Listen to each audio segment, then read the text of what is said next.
They say all roads lead to Rome. We've got 48 hours here in this incredibly historic city. We're going to show you how to best spend 2 days. 2 days in Rome is definitely ambitious, but we had been before, so we knew which spots were worth our time.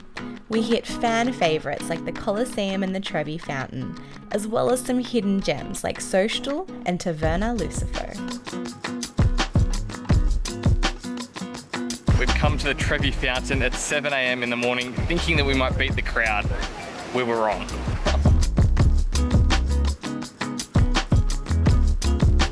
Named after the Trevi region here of Rome, and it was built in the 18th century. It is so stunning. It's so beautiful, and even though we're very happily married, we still threw in a coin to try and find love as well. How can you not?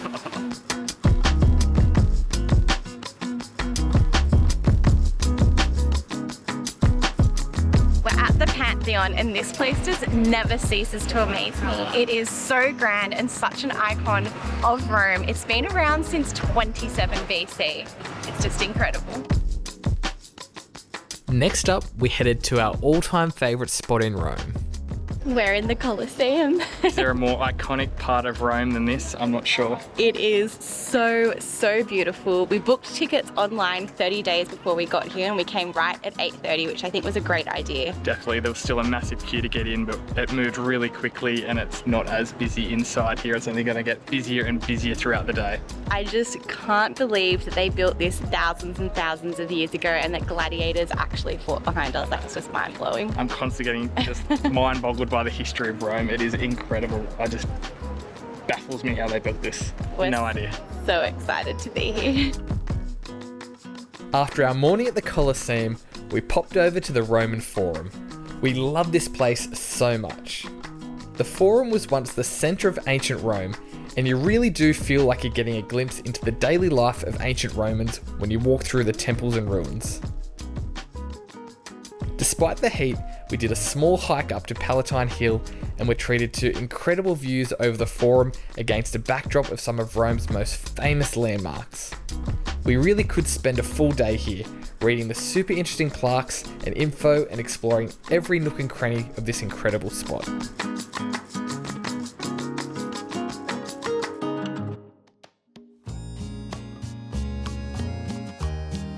We're in Trieste, which is one of the sort of cooler, more foodie areas of Italy, and we're enjoying exploration so far.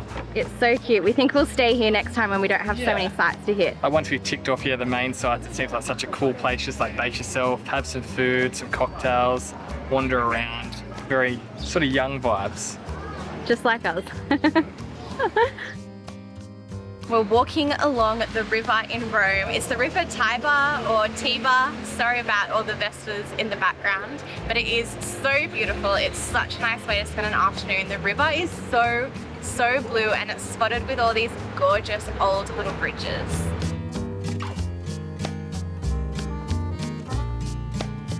After our walk along the river, we popped into the beautiful Castel Sant'Angelo.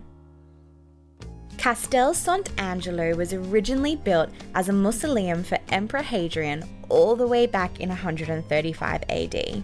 The castle's name comes from a legend where the Pope saw an angel at the top of the castle, signalling the end of a horrible period of plague. You can now see the beautiful statue of the angel when walking around the castle. The views from here were just incredible. You could see over the Vatican and the beautiful river. It was such an interesting place to spend an afternoon.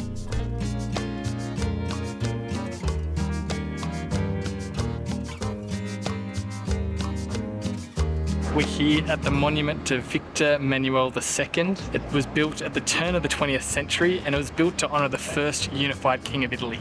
So cool. Super detailed, super ornate. After a big day of exploring, we're more than happy to rest our feet at one of Rome's best rooftop bars, Oro Bistro. The view from up here is insane and dominated by the monument to Victor Emmanuel II. We also had the best Aperol spritz of our whole Italy trip at this bar. It was definitely worth the stop by. It's our favourite time of the day. It's dinner time.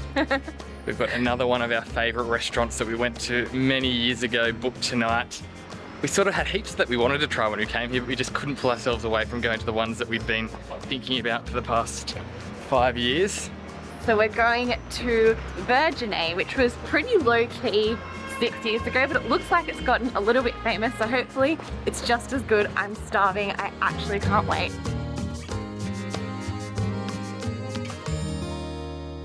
We just finished dinner at Virginiae and it was just as good as we remembered. It was exactly how we remembered it. It was everything we wanted it to be. We've nailed both dinners here in Rome. I'm so happy.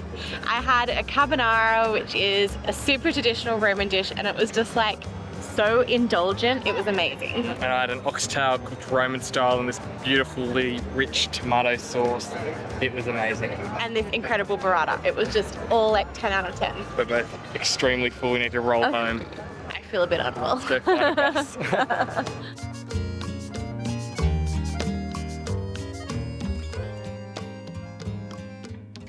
We've secured some amazing focaccia sandwiches from Mizio's street food. They look so, so good. I thought we were going to have a small snack because we had dinner in like 4 hours.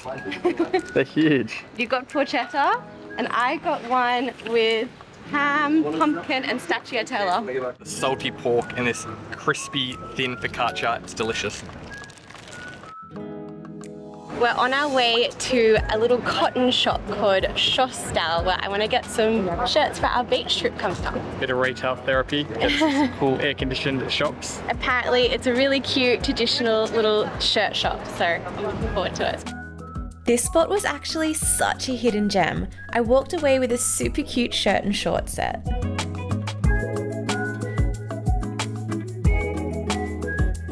As you can probably guess, we're at the Spanish Steps. They're so beautiful. It's such a luxe area around with all these beautiful stores. And 5 years ago, we got a cocktail up on this beautiful terrace overlooking them. We're not sure if the place is still open, but we're about to check now, but fingers crossed because it's the perfect spot. We're here again, we found it, it's still open. It's called Il Palazzetto and it has the most amazing view over the Spanish Steps. It's so beautiful. I don't know why there's not more people here. Yeah, that's Hidden gem. We're on our way to cool down with a gelato at one of Rome's most famous gelato shops. I've already just had a granita, now it's gelato time. I just need to keep the cold desserts flowing, keep fighting off this 40-degree weather. We're going to a place called Giolitti and it has been around for more than 125 years. They surely know what they're doing. Yum, I got chocolate and raspberry. Simple and delicious. This is so good, so decadent.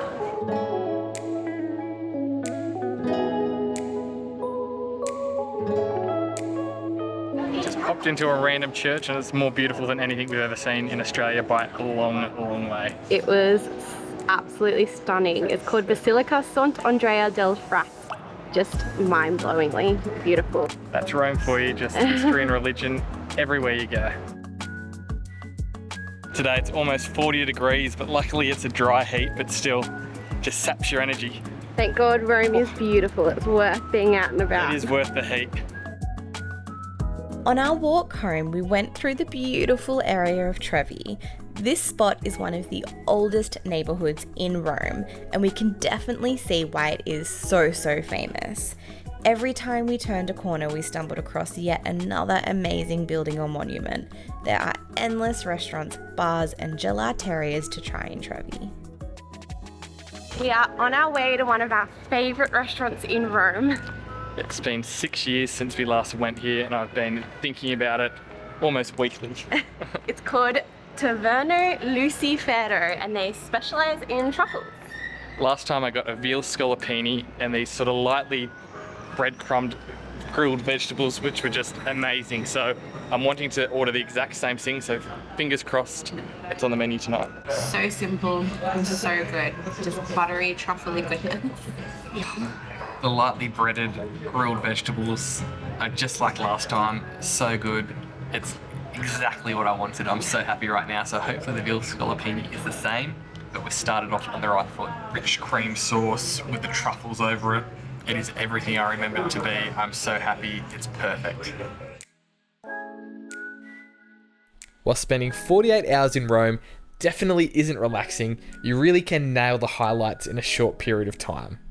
We are so glad we dedicated a couple of days to Rome on our Italian holiday and cannot wait to come back. Next up, we head to the foodie city of Bologna, so make sure you keep an eye out for that vlog next week.